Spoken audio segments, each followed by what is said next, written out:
frankly think that crisis initiation is really tough. And it's very hard for me to see how the United States president can get us to war with Iran. Which leads me to conclude that if, in fact, compromise is not coming, that the traditional way of America gets to war is what would be best for U.S. interests.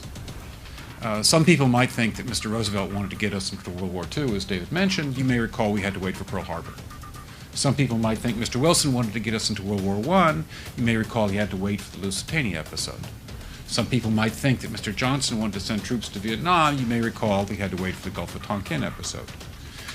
We didn't go to war with Spain until the until the Maine exploded. And may I point out that Mr. Lincoln did not feel he could call out the Federal Army until Fort Sumter was attacked, which is why he ordered the commander at Fort Sumter to do exactly that thing which the South Carolinians had said would cause an attack. So if, in fact, the Iranians aren't going to compromise, it would be best if somebody else started the war. Look, the sanctions are starting to bite on Iran's economy.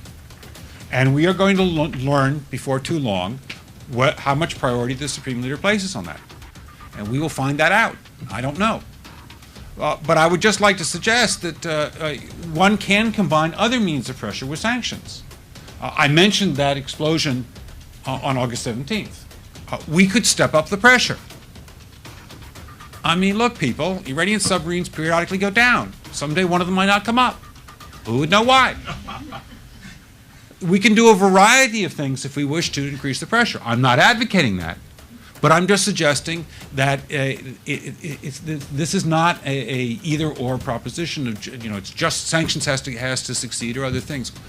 We are in the game of using covert means against the Iranians. We could get nastier at that.